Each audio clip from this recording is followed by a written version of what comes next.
Lenna's Inception with Slosh W. So, Slosh, take it away. Alright. Hey everyone, my name is Slosh, and this is Lenna's Inception. Lenna's Inception is an indie roguelike that has a very heavy randomizer sort of element to it. Not everything in the run, but most things are going to be shuffled up and sprinkled around in an order that I have no idea what it's going to be like, because this is a blind-seeded run, so gonna have to make my way through the island and find all of the things that we're gonna need for the perfect ending. So there's a lot to explain in this run, so I'm going to just get started and do my best to explain everything that I can during the run. So I'm gonna give a quick countdown and then we are going to be off. 3, 2, 1, go. That's an okay boss order. That first screen of the game, you can actually tell what order the bosses are going to be in by the arrangement of where the students are sitting at their desks. Bosses 1 and 8 are always the same. Also, it's dangerous to go alone. And each dungeon will have a special item in it that we need in order to complete the game. Each dungeon item is tied to a specific boss. So, therefore, the Dungeon 1 and Dungeon 8 dungeon items are always going to be the same as the bosses are always the same. We're going to pick up the bicycle outside of Dungeon 1, which is our little fast travel thing. Also, this guy following us is Lance. He's the hero kid. Nothing bad is going to happen to him, I swear. Never mind. Bad things did indeed happen to him. But, as this is perfect ending, there may be a chance later to save him. So we're going to pick up the Power of Fortitude, the Sword, and the Phone. And now we need to go back to the library to talk to the librarian, who is named Paige. She's going to tell us where Dungeons 2, 3, and 4 are, and also tell us, hey, if you find any missing overdue library books, could you please find them? So we're going to be like, yeah, sure, because this is perfect ending, which means we're going to have to do all of the side quests, and finding 12 of the 16 missing... Just realized I forgot to go to the shop. Oh well, I don't have the money for a tunic anyway, so I can do that after the first dungeon. Or second dungeon. We need to find 12 out of the 16 books to complete Paige's side quest. There are 4 that are always in the same spot. I'm gonna check to see if this room has a book. It does not. So overall, I need to find at least 8 books while exploring the island. Also, at the beginning of the run, I mentioned that the boss order did not look as ideal as it could have been. And there's a reason for that. Dungeons 1, 2, and 3 will always have a one-phase boss fight. Dungeons 4 through... Oh, shoot, hang on. I need to focus for this room, because in item rooms, the enemies will be a different color than they normally are, and will have a various effect on them. And the brown enemies are explosion enemies. And you get hit by an explosion, you take a lot of damage, and we only have 3 hearts, and if Spare ends up winning the bid war, we're going to have only 3 hearts for literally the entire run. Anyway, boss order. Oh, hey, there's a book. So, where does the game want me to go?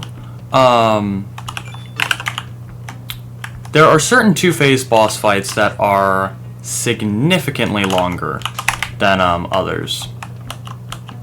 And two of the two random one-phase fights are pretty solid on this seed. However, the longest two-phase fight is going to be a two-phase fight, and the item that lets us move faster is in the last possible dungeon it can be in. So it's not 100% ideal, but I've seen a much worse. Also, I did get another bag of money, so after this dungeon I'll finally be able to go to the shop. Usually, you want to go to the shop after or before the first dungeon when Lance is following you around. However, there just was like no place to go to get money drops early on this seed, which is very unusual. So I'm gonna just get the tunic later.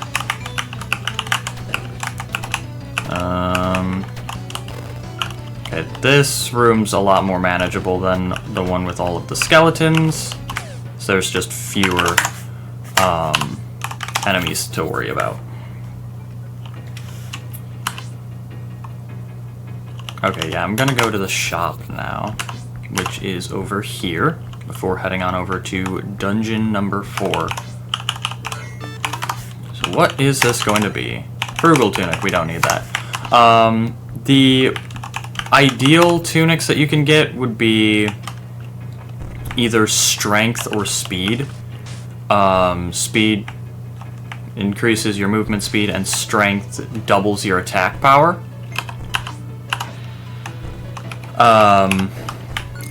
There's one part of the run later. I'm going to rearrange my items now to what I normally have them because my muscle memory is messing up with me right now.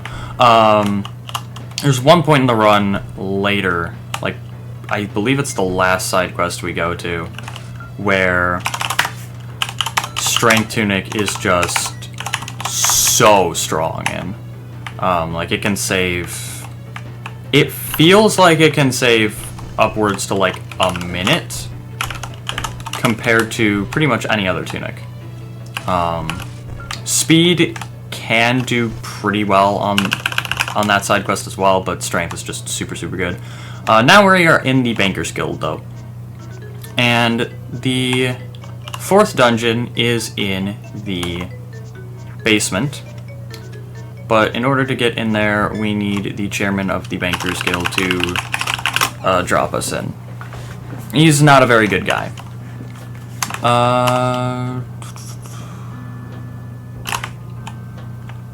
Okay. This, I think, is if Kill wins the bid war, this is the worst layout I could get for Dungeon 4. If Spare wins, it doesn't really matter. And there is a reason for that. From Dungeon 4 onward, there will be a secret room in every dungeon that has a special item in it. And there is one item that will instantly defeat any enemy, but you can only use it once. And instantly defeating any enemy, in the case of this item, does include the final boss. So it saves like 2 minutes if you find it quickly, at least. But if Spare wins, then it doesn't really matter. Okay, there is a book in the vault. Good to know. So there's one that's set, and there's a book that has its set location in the guild, actually, so, and there are a couple other side quests that end in the guild, so we'll be going back there regardless, but it's good to keep that placement in mind. I'm gonna, okay, That felt like a screen that could have an item on it, so I wanted to see if there were any books. Okay, there are 2 books on this screen. Can I grab the other one now? No, I can't. I'll worry about that later then. Hopefully I remember. Okay, right now I'm trying to find the bridge. There's the thirsty person. That's useful because they are the start of a trading side quest on the west side of the island. Now I need to go up 1, and here we go. We are to the bridge. Well, not quite, actually. I still need to go up here and then loop around, and this is not the easiest bridge to access just because looping around the screen.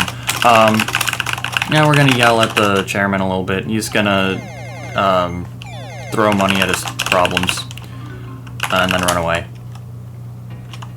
And here is here's a... I can't really make the joke because there's the bid war, but that's Delvin. He'll be seen again. He's gonna program the locations of the 5 through 8 dungeons into our phones, so that way we know where to go. Also, we got a cemetery for most of the east side. That is really good because cemeteries are very good for trying to find books. There's the woodcutter. That's another really good piece of information. Yeah, the tombstones that have an arrow pattern on them, you can push, and they will sometimes have books. So cemeteries are very, very powerful. There's a very, very powerful biome type for finding books efficiently and not really having to go out of your way. There's some time, I mean, not every time is, this is gonna be the map, yeah. Down, left, up 2. Glad that I found that map, because this is a Dungeon 5 layout that I don't normally get. So I would have been maybe going around in circles looking for the boss for a while. Actually, no, I probably wouldn't have, because it's on the top row. Thing about the randomization in this game is each dungeon number has a set few layouts that it can pull from. That being said, the exact placement of where items are, where the boss is, that is fully randomized. Okay, just a bunch of skeletons. I'm going to talk to the woodcutter, get the axe. He wants us to find a secret with the axe. I don't actually think I know what the secret looks like in a cemetery. However, this is the side of the island with the glitch city, and the glitch city secrets are very easy to find. Now we're going into dungeon 6, I think? Yeah. What item is this gonna be? Strength. So, strength is one that I tend to like to find in, like, dungeon 5. My ideal scenario is bow and the fish leather shorts in 2 and 3 in some order, because those bosses are very long. And then the lighter, which is going to be the dungeon at 7 item, 4, and strength 5. I like to get strength early out because strength can greatly speed up how fast you can deal with the snail enemies. And the lighter is the fast movement dash sort of item, so that's sort of why I wanted that one before dungeon 7. I really hope that this is the item room over here, and the meteor is the one up in the corner. Ow. Okay, I have no hearts left, so this is indeed the item room. Let's see, am I going to just die instantly? Yep. Dang it. Oh, geez, that was not close to the entrance either. Should have maybe taken that skeleton a little more seriously. Also, I probably should have used the axe. I have the axe equipped. The axe deals 1.5 damage, but its hitbox is kind of not the greatest. But still, it deals 1.5 damage, so it's a damage increase.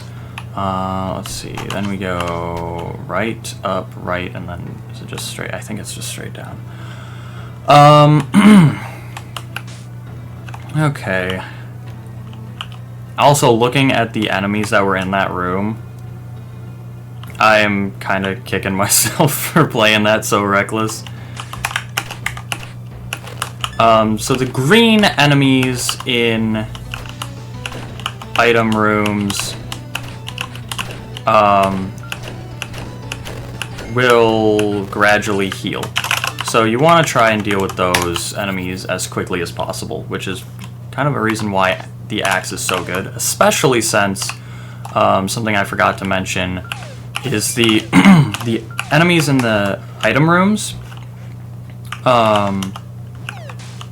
have double HP, no matter which sort of like ability they have.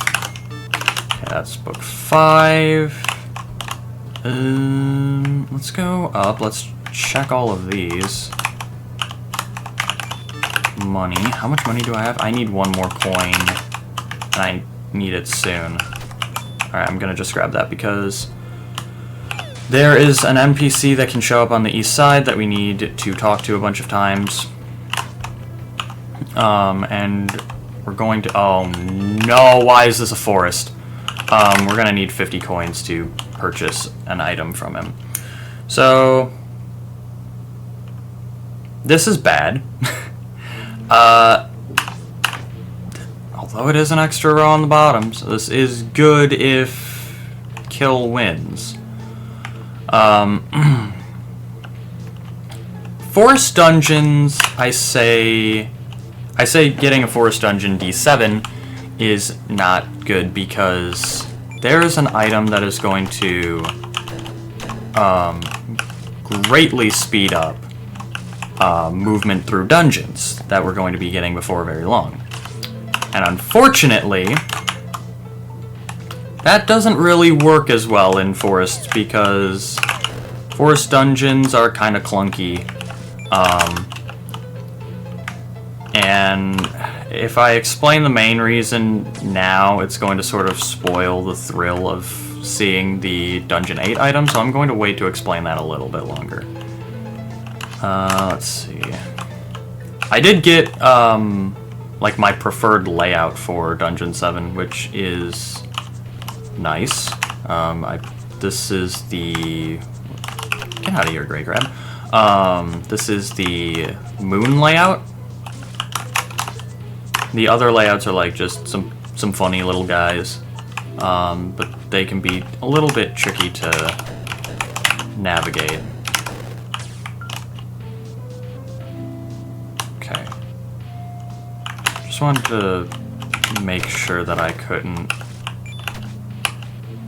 go in another direction out of that one room, but it's all blocked off by the dry shrubbery that we need the lighter to burn through. Where am I going? Where are you taking me, game?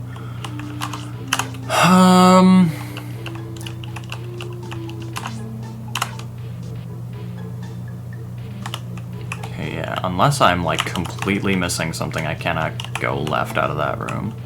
What's up here? Okay, the item is probably this way.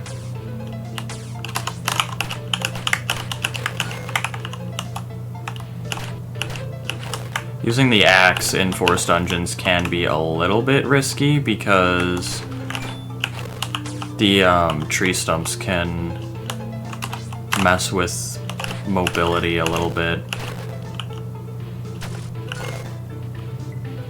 I can go both ways out of this room. Okay, good. Down was the right choice. I should be using the axe here. There we go, there's the lighter. Okay, I wanted this thing earlier because, as I mentioned, it gives you a dash, and it sets things on fire, which is always handy. No books there, just want to check that, and alright. Well, this is nice. Nice, simple, and straightforward to get to the 8th dungeon. So this is the top secret lab. We're going to push that and activate the earthquake machine that is going to drop us into the laboratory's basement.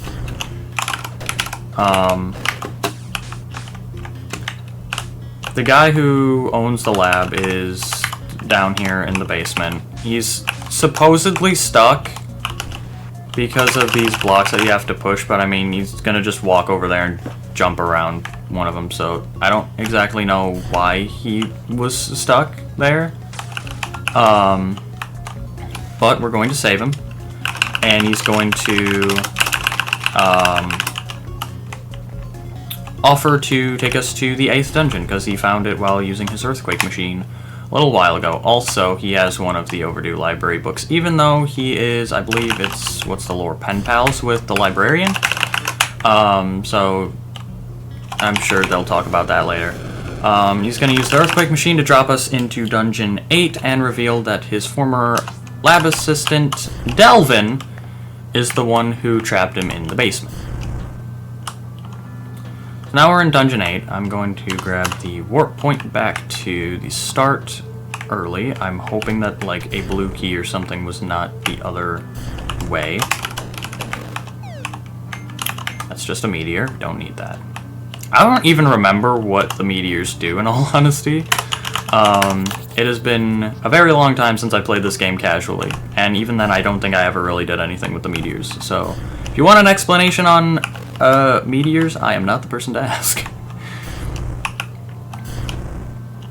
Let's see. That gray crab over here moved in not the way I thought it was going to move, which honestly works in my favor a little bit.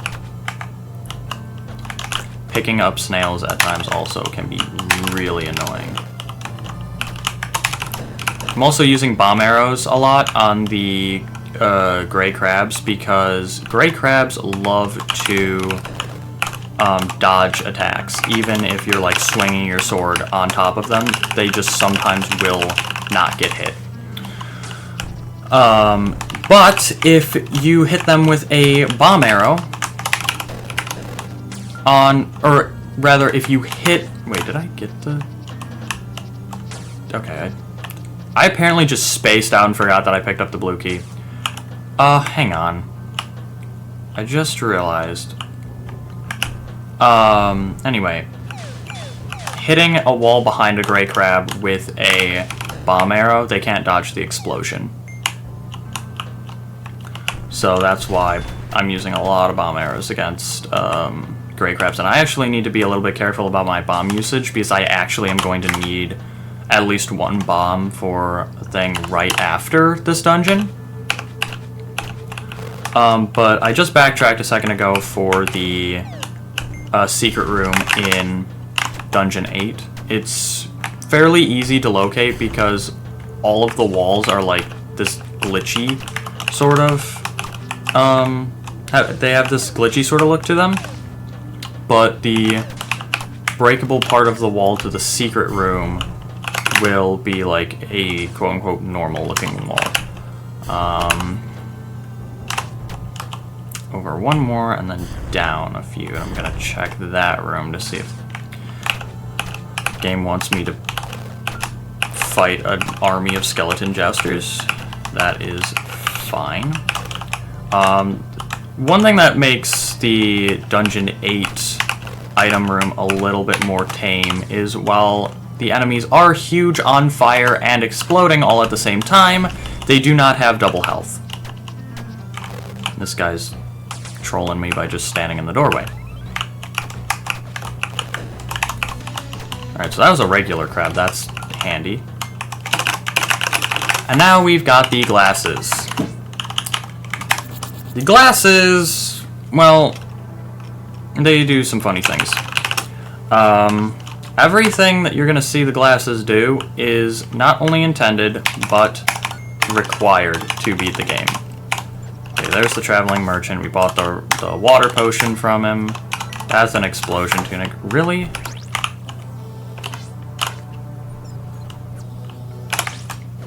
I'm going to screen wrap into the ocean.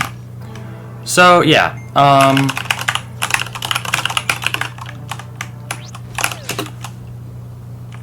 The glasses are used to sort of see through the glitched tiles and move through them, but also screen wrap. And you can screen wrap out of bounds, which makes traveling through every dungeon type except for forest dungeons very, very easy, because the out of bounds area for most dungeons is a void. The out of bounds area for forest dungeons is just covered in trees, and you cannot move freely through the trees like you can through the void. Now we're in the palace. I am going to grab the green key near the start of the palace and then leave. I'm getting the green key early, so that way, once all of the side quests are done, once all of the boss fights are done, we can go to the palace nice and simply. No, go back the other way. There we go. Going to just lighter dash down this hallway, go up the ladder, screen wrap twice, and then walk out the door. Also, walking out the front door of the palace gives you the warp point, which is going to be very handy. I'm going to also walk over here, use the axe on that to find the secret and get one of the special items that we are going to need to spare the bosses, which is the glitched log. Now I'm going to just be running around the island looking for various NPCs that I need in order to get all of the items I need to spare all of the bosses. So if the host has any messages they would like to share, now would be a terrific time. Absolutely. So we did get a $3 donation from Antendo.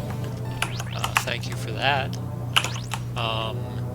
So we do have an open bid war for this run, Lenna's Inception, which is spare or kill the chairman and Delvin.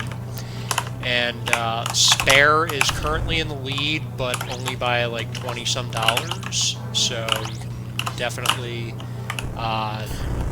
still snipe that, but yeah, I'm sure you can speak to how much time is left for that. And we also did open a couple of new incentives, including a target for Cal the Kangaroo Round 2 to add Pirates betting. So we need $350 for that. So donate toward the event, and you can put your donation toward either or both of those things.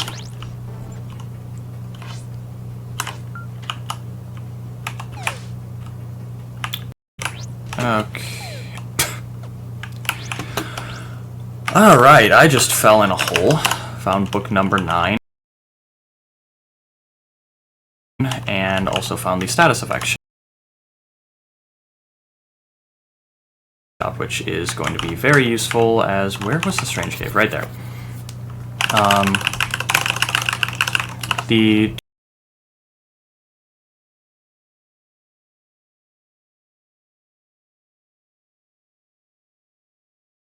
two guys running the status effect shop, Potter and Tunley, were like, hey, can you help us find our sister?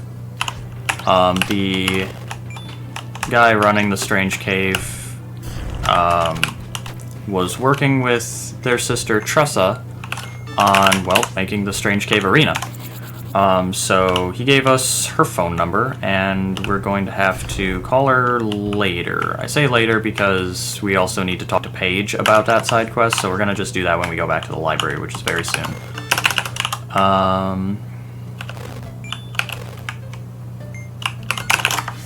Is this tunic going to be any better? Yes, it will be. Better late than never. We got speed.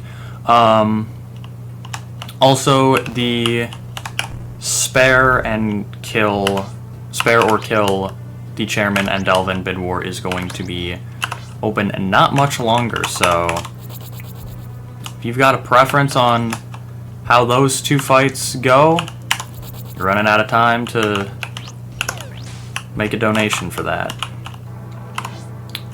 There are 2 more NPCs on the east side that I'm trying to find that are being very elusive right now.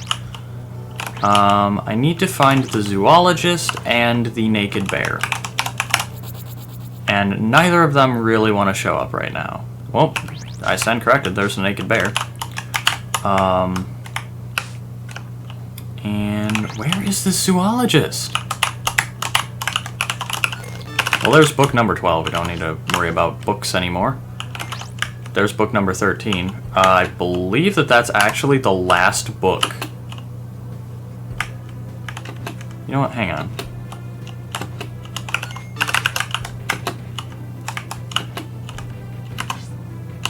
Wait. How do I have 13? If there's one in the... Okay, there's the zoologist. Did they add the 17th book into the game at some point and I just didn't know it? Alright. I'm gonna talk to Paige. I don't know if I should have talked to her about celebrating because I found 12 books. Okay, good, it doesn't matter.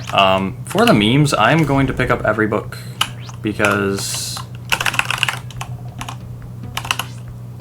Okay, I think I understand. So, where was the thirsty person? So, because I found a book extra somewhere, the book that's normally on Paige's bookshelf apparently doesn't show up. I didn't know that. That is useful information. So that means that the remaining... Why is it in my inventory? The remaining books should be 2 in the guild and 1 at Andres' shop. Andres is the shopkeeper that we got the tunic from at the start of the run.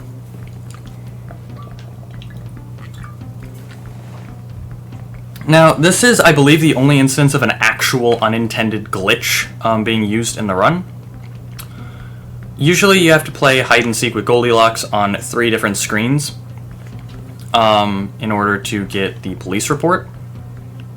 However, the game does not check to see if Goldilocks has, quote-unquote, left the 3rd screen. It just checks to see if Goldilocks has left 3 screens. And apparently, that's not where I want to go. How do I explain this? Apparently, if you screen wrap fast enough and like go onto the first screen 3 times rapidly, 3 copies of Goldilocks will appear. And as soon as all 3 copies leave the screen, the game will think that Goldilocks left 3 screens. Wait, there's a book there. I am so confused about the whole book totals right now. So, because the game thinks that Goldilocks left 3 screens when in reality it was just 3 Goldilockses leaving 1 screen, it still counts as Goldilocks leaving 3. So, that really speeds up that section of the run. Nope, that's not how I want to do that. Go up here. Okay, I guess blow up. And then... I'm looking for the office right now, but I do want to get the book because... if I could get every book, that would be like a cool little thing that has never happened before. I have never been able to get every single book in Speedrun. Where is this office? I need to put the bow on. So the bow is going to help traverse certain areas faster. Okay, let's go up, see what's up here. This is one of those... This is going to be one of those seeds where it's like, there's that one NPC where I have to go almost every screen to end up finding. Happens from time to time, and is frustrating every time it happens. Okay, let's check this screen over here. Nothing. Do we have a beachfront office? One more screen. No beachfront office. Okay, there are 2 more screens that I can check. It's always like this.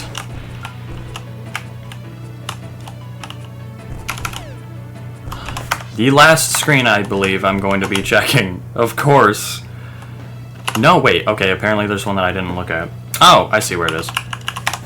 Never mind. Now it really is the last screen it could be on. Yep, there it is. Alright, so Thirsty Person gave us a paperclip in return for a water potion. Where was Creepy Jack? So we're going to give the office lady the paperclip in return for a pen. That's not what I wanted to equip, but whatever. We're going to give the pen to Creepy Jack. Creepy Jack is going to forge us a property deed. And now we do a bunch of stuff in the guild. Get the phone number to Tressa's mom, call Tressa's mom. She's going to be like, Tressa's probably in a dungeon again. Then we're going to give the property deed to that guy for a, how much money do I have? 200. For a briefcase. The briefcase we're going to need to give to the traveling merchant on the east side of the island. One more.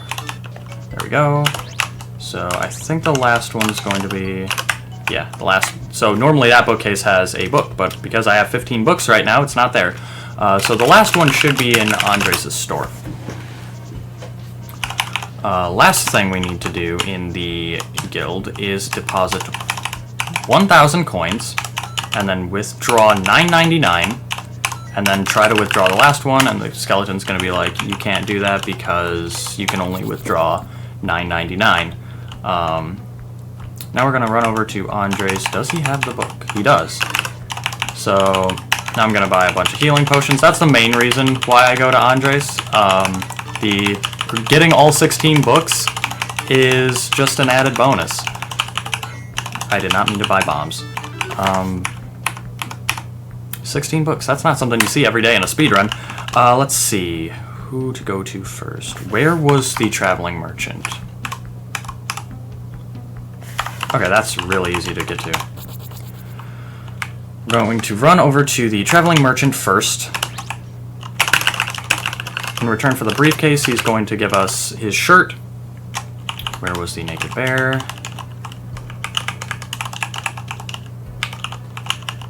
Naked bear right below D7.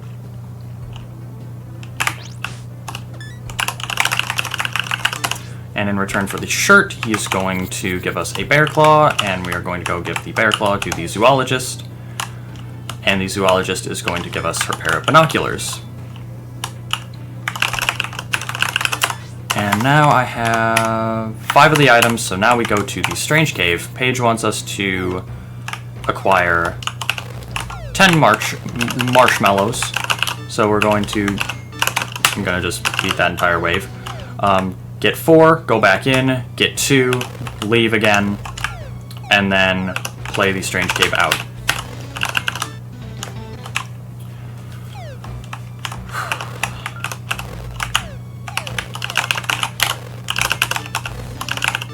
That west side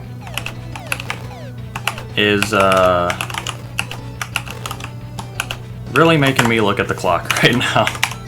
That was a very unfortunate west side with how many screens I had to go to acquire just the office. It was literally the office for like 30 screens. I don't know if it was quite 30 screens. That might be an exaggeration. I'm very glad that a bunch of those crabs just dropped hearts because I was not really paying attention to my health, and I was at half a heart.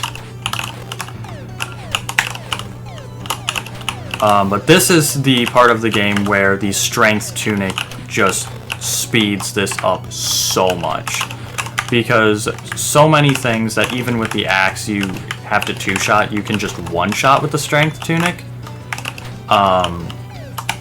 It is just such a powerful tunic to have for the Strange Cave. Speed, though, still very handy.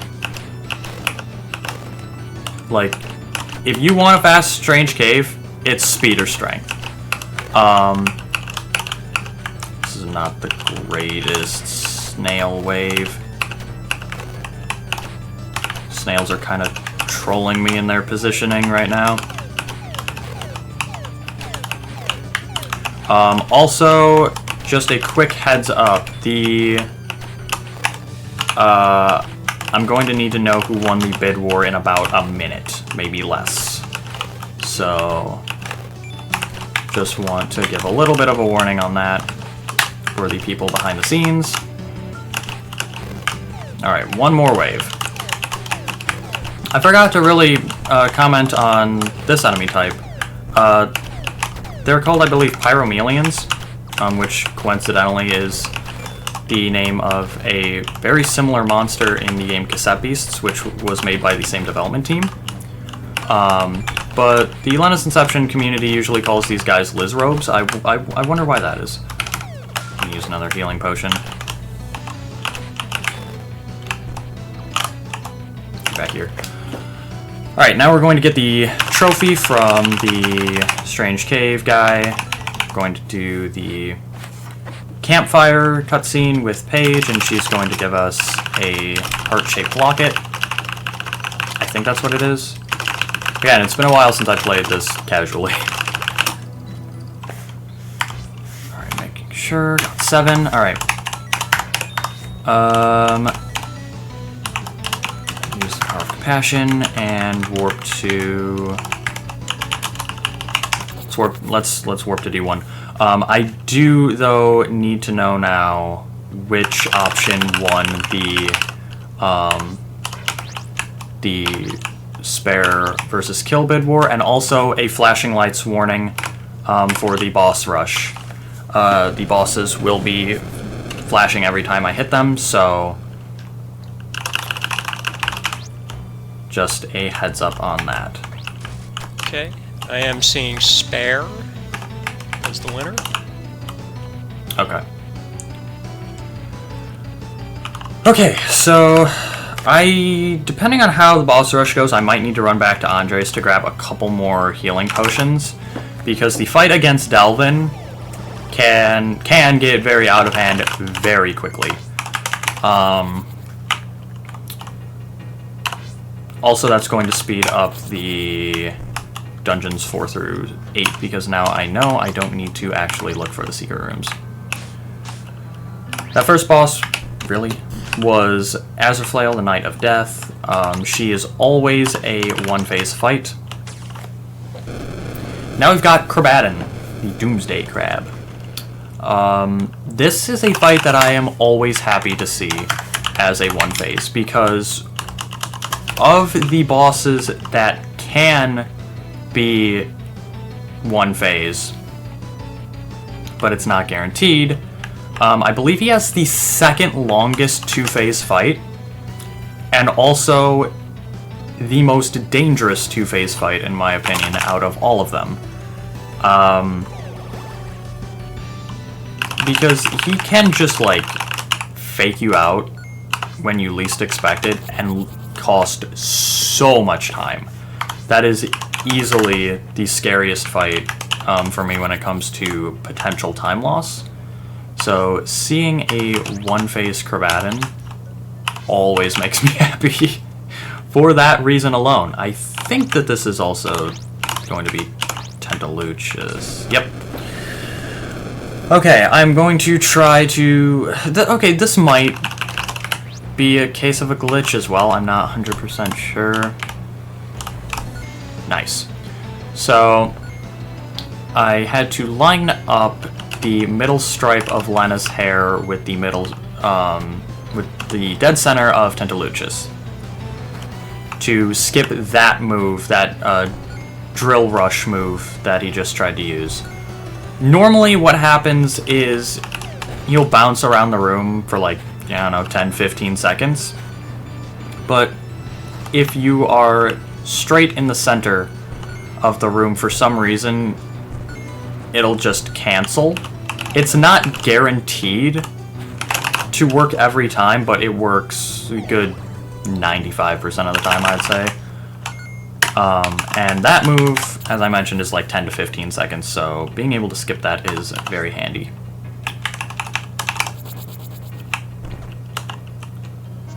Alright, now we're moving on into the two-phase fights, and this, I believe, is going to be Sandolphin. So, Sandolphin, I would have really preferred to see as a two-phase fight, or a one-phase fight, rather, sorry, instead of Tentaluchus. Because Sandolphin has, I believe, the longest fight other than Delvin, period, in the game.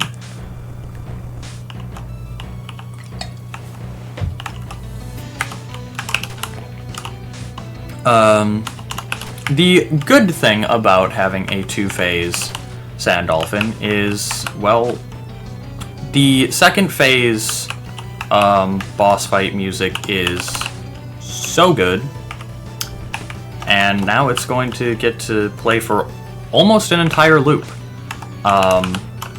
Because the second phase of Sandolphin is kind of an auto-scroller.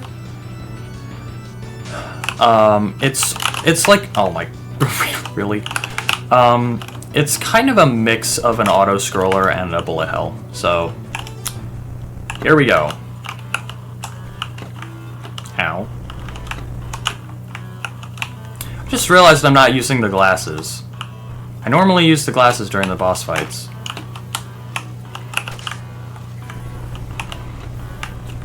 I know that having the glasses active, like, speeds up Tentaluchus. I'm not sure how much it does on other fights. I think it might speed up the cutscene with the chairman. However, I don't use the glasses against him for safety reasons.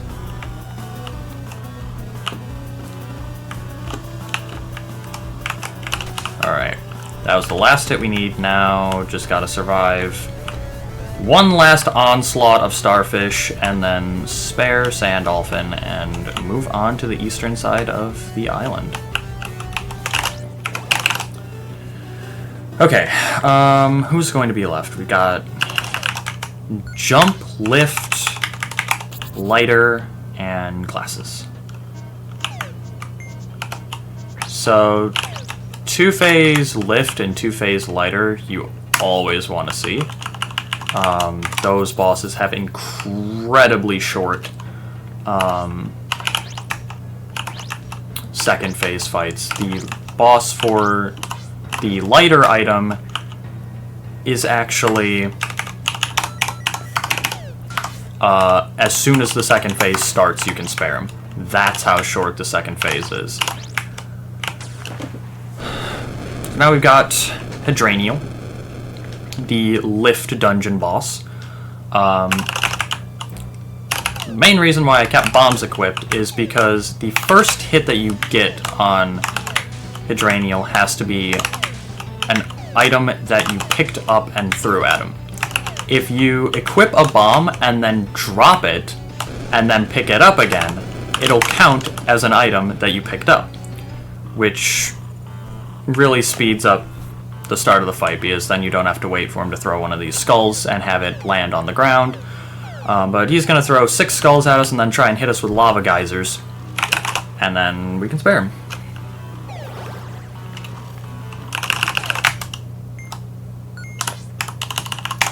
Only 3 bosses to go before the finale. I'm going to equip the lighter now because it's just handy for traversing any odd void rooms that aren't just like instant screen wraps. Now we've got the Murder Tabby Archangel Catseal, the boss of the Jump Dungeon. Going to lure her over to the right wall and dodge this attack. Have her jump and then jump over the monitor and repeat one more time. And then the second phase, the way you have to deal with the second phase might look familiar to a lot of people who are familiar with gaming. I just got hit by the monitor. So Catseal is going to turn into a computer monitor and a joystick, and we have to hit the joystick in the correct pattern on the monitor. Up, up, down, down, left, right, left, spare. And because Catseal was on the right edge of the room, the memory token thing will draw in the will drop. That's what I meant to say. In the dead center of the room. Now this is gonna take a little bit of doing to get to the boss, because I cannot just instantly screen wrap here, which is an issue, but it shouldn't be a big one. Yep. I was able to guess right based on where I'd already been on that layout as to where the boss was going to show up. He wasn't exactly where I thought he was going to be, but he was pretty close. This is the Giver of Unwanted Gifts, Archangel Santaquil. He's going to yell ho ho ho at us and then get hit by some fire a few times.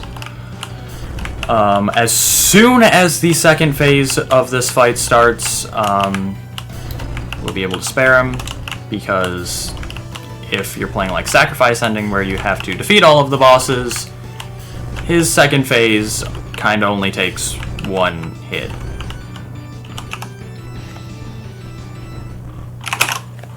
Second phase done.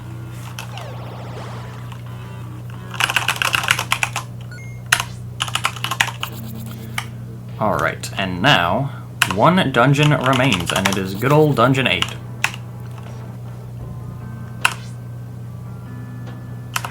That's a pretty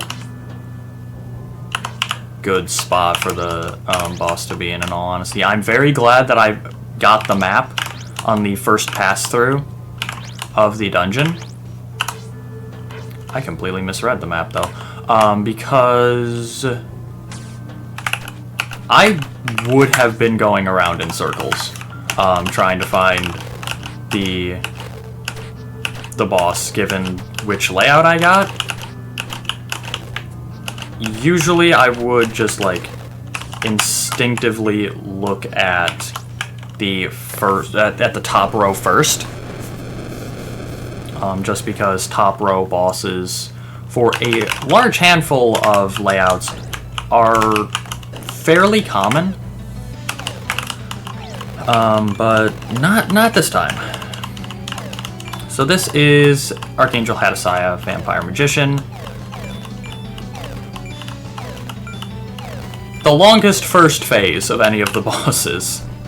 And she takes one hit less than the other bosses for the first phase. Most of them take 3 hits, with a couple exceptions, and Hadasaya only takes 2, but getting to the first hit is very, very long. So there's the first hit. Now we gotta do all that again.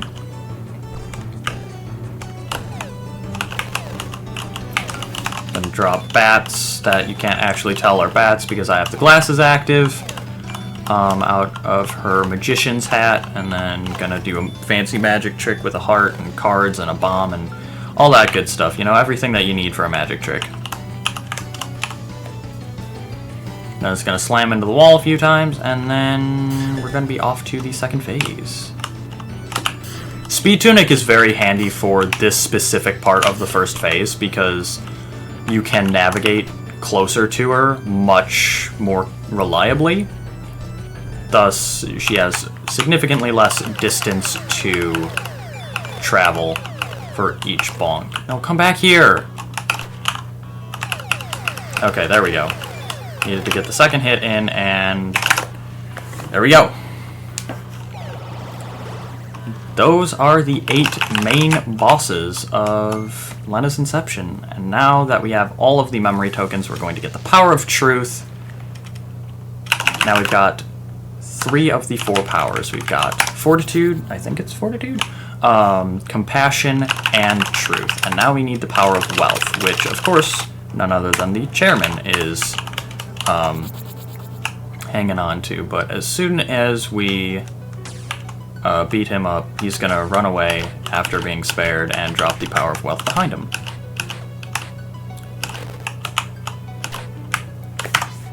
I am on 1 HP fighting Edgar and Alan. Edgar and Alan is not like the official name of these skeletons. It's just sort of what the community decided to name them.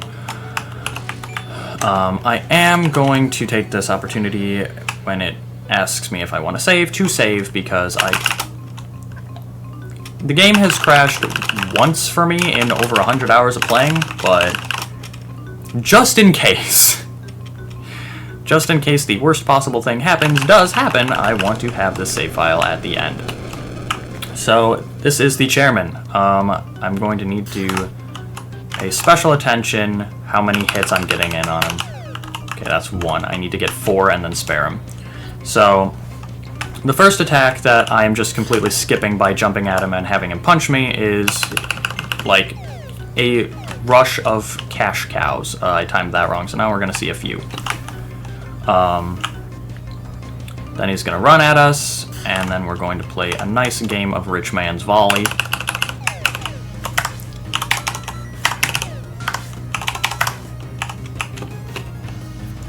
And repeat. I think this should be hit 4. Yeah, so 1 more cycle. Need to make sure that I don't get too close for Rich Man's Volley, so that way I don't accidentally hit him. Or I could just get hit by the ball of coins and have to do the cycle all over again.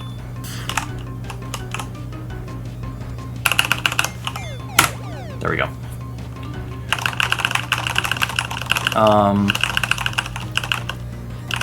Oh yeah, very important plot point that I just completely forgot to mention, that you find out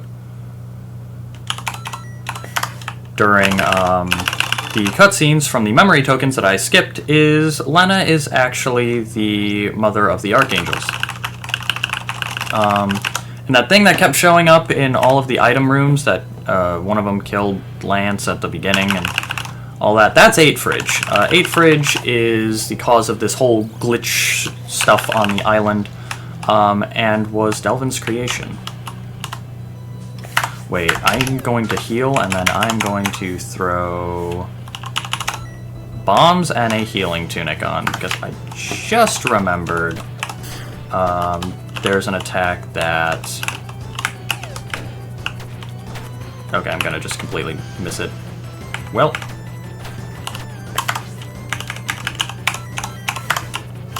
I am definitely regretting not going back to Andres' store right about now, because I only have 1 more healing potion left. So, I missed the bomb. If you hit the bomb right, it'll just cancel the attack with all of the tentacles. Sort of like this. And then you can just like stand next to him and poke him for like an absolutely uncanny number of hits. Now we're going on to phase 2. Now he's going to occasionally throw the scythe at us.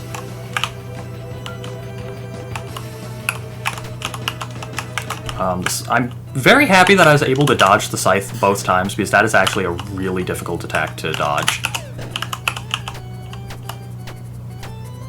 Going to do this again. And I'm probably going to have to use my last healing potion momentarily, so... This fight is getting a little bit scarier than it normally does. Come on, healing tunic, work faster. Now we're on to phase 3. This is a 4-phase fight, by the way.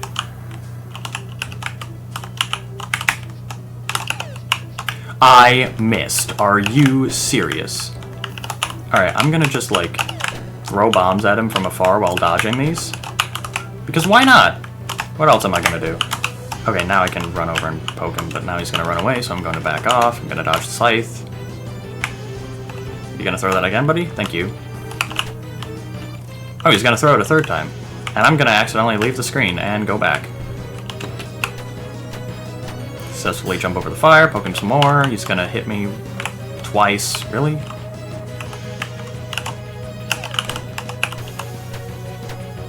The one perk to having to play this fight out is this battle theme is one of the best in the game. I'm on fire and about to die. Okay. Ow. Please don't do that. Ow.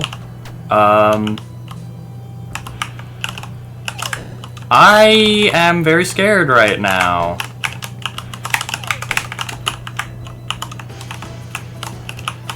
Come on. This is the last phase of the fight, by the way, so like I need just a few more hits, and then I can spare him.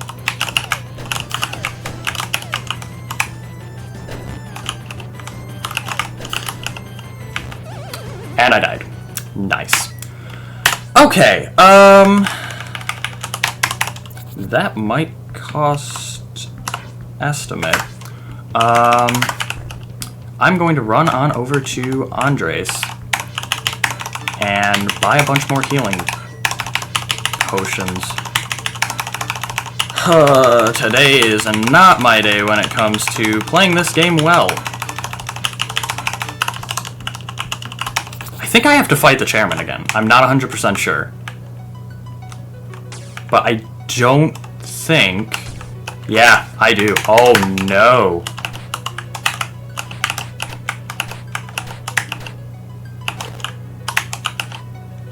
Get back here, please. How many healing potions do I have? 9? Okay, I can spare 1 here.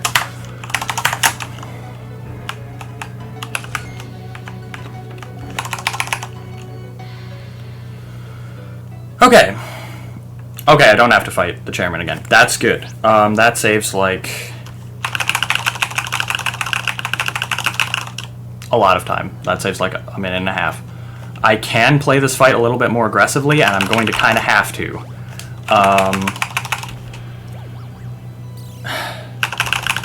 Why? Why does it have to be in the marathon? Why can't it be during practice that I get absolutely just bodied by this guy? Now I'm like out of bombs too. So that's also a problem. So I successfully hit or canceled the tentacle attack on the first phase this time, so I can just stand next to him like the entirety of what would be that attack, and he's just not gonna really do much of anything except take like 20 hits. Like an absolute homie. Alright, if he's going to use fire, I'm going to drop a healing potion on me. Move away, because he's gonna... Okay, I just, like... blanked on which button to press to use my bombs.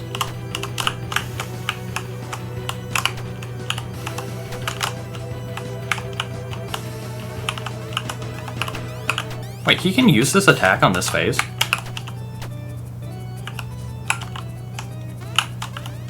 Stop that. I thought that was a third phase only attack. What are you doing? Okay, there we go. Now we're on to the third phase. I have never seen him use the ball attack on the second phase before. Ow.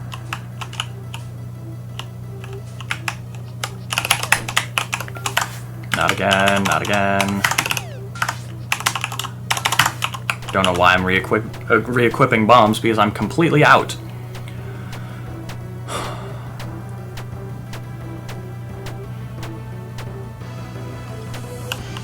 Please be enough hits. It's not. Are you serious? Okay, now that's enough hits. Now we're back onto the final phase. And hopefully this time, things won't go wrong.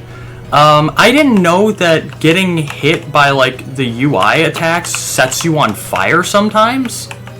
So that definitely was an issue on the last attempt at this fight. I disagree with that.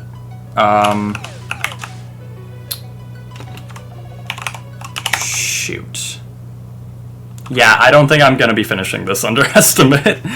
Oh my goodness, this is like the worst run of Lenna's Inception I have ever played. That is a tragedy. Also, I only have 5 healing potions, so like... If I don't beat Delvin on this try, I can't finish the run underestimate at that point, because there is still the fight against 8 Fridge after this. I am much more consistent at 8 Fridge than I am at Delvin. I am very upset with how this fight has gone, because I practiced this fight a few times this week leading up to the run in case Spare won, and I was able to just steamroll him. Not today.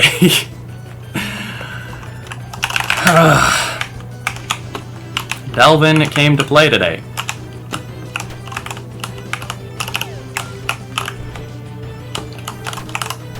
Don't want to be getting hit by the fire. I wish that I had a fire resistance tunic. Fire resistance is one of the tunic types that you can get that I consider to be one of the better ones that's not like strength or speed. If you're sparing Delvin, it is probably the 3rd best. Either that or defense, which I also don't have. But apparently, on the 4th phase, in the 2nd attempt of this fight, I very rapidly lost track of my HP as he was attacking me with the hearts, and apparently the hearts are what sets you on fire, not the UI. I was wrong about that, or at least the item UI. So this is got 3 potions left. That should be more than enough. I'm having to tank some hits to speed this up. Okay, get off the screen, get off the screen, get off the screen. Here we go, final phase. For real this time. Okay, no, that did set me on fire. What in the world? Stop doing that, Delvin.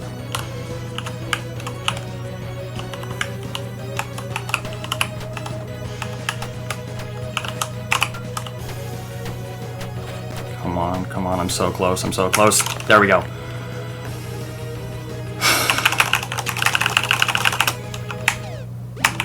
Okay. There is 1 fight left. And I'm going... It's about a minute 45 once I get into it.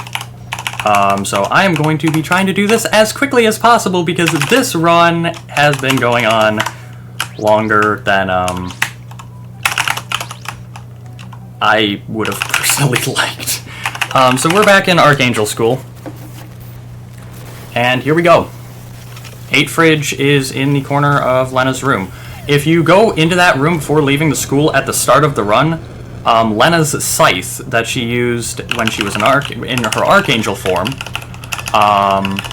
will be sitting there in the corner, which is kind of a neat little touch. Also, I just remembered, I think it was the Traveling Merchant gave me a handy-dandy explosion tunic earlier in this run, and now I'm actually very happy that he did that, because I'm going to be using that in a later phase of this fight. So, the Elder, who was dead at the beginning of the run, well, he's alive now, because we spared him in the 8 Fridge fight. I'm going to unequip all items that deal damage to skip that phase, and now we fight Lance. Lance just occasionally decides he's going to take some extra damage. Not this time, though. You're able to spare him. Good. I don't have bombs. I have 2 bombs. Okay. Can I just use an I can use it. Thank goodness I can use an infinite number of bombs. I'm going to speed up the phase where whatever that is throws the wall at us. And then turn the explosion tunic on to just skip this faster. get run over by 8 Fridge. And, oh, time is like right now, by the way. I completely forgot time. I completely forgot to give a warning because I got caught so off guard by Delvin. Yikes.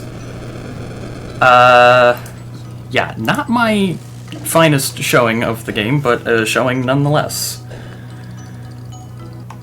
So yeah.